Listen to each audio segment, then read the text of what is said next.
Hello, this is Mark Wildman of Wildman Athletica, and getting up off of the ground is a key human skill, and you should be very good at it. When we think about training, we like to think about training in a bunch of different ways. There was a famous physical culturist, a French guy in the late 1800s by the name of George Herbert, and I am sure I'm absolutely butchering that name. But he laid out 10 things that people should be really, really good at: walking, running, balancing, quadruped movement or moving on your hands and your feet, vaulting or jumping with the assistance of the hands, throwing patterns, lifting and carrying. And I think I'm missing one. I'm probably missing one. But inside of those ideas is another idea: getting up off of the ground.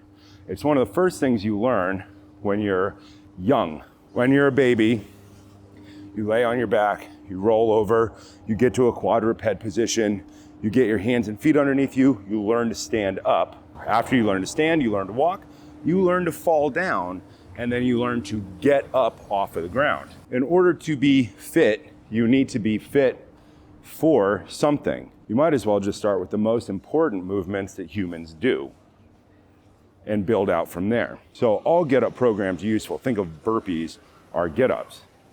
But we have Krav Get-Ups, which is named after Krav Maga, and it's a get-up designed to help you get up off the ground if you've been knocked on your back in a defensive situation. That means you get straight back in a line, you point your hands and your feet, all your weapons straight ahead, you don't angle your body away, and you face a threat. You have judo get-ups or technical stand-ups, where you get up in the same spot. Once again, that's defensive applications. We have screwing push-ups. We have various versions of burpees. Eventually that builds into things called get-overs, where we get over objects and get over rails, called vaulting or jumping with the use of the hands and the feet. That also can be used for almost every sport, but it works really well if you're doing something like defensive or offensive training, because you're learning to get over something with good footwork without falling down. These are basic human skills, but they're not normally practiced in any type of regular fitness. So if we can, practice these things is a very good idea. There are a bunch of different versions of this, but the most important thing is that it's scientific and it's trackable. Side effect of doing get-up training is that it's usually pretty cheap and it can be done almost anywhere.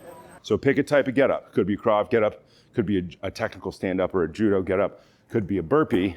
Usually Krav Get-Ups are really good because they involve rotation of the spine and a lot of hip mobility, which tends to improve people's quality of life and lower their perceived level of pain daily, strengthens their core, improves their posture. Side effect is great cardio and probably some abs. Get started with a get-up program and do it twice a week for the rest of your life.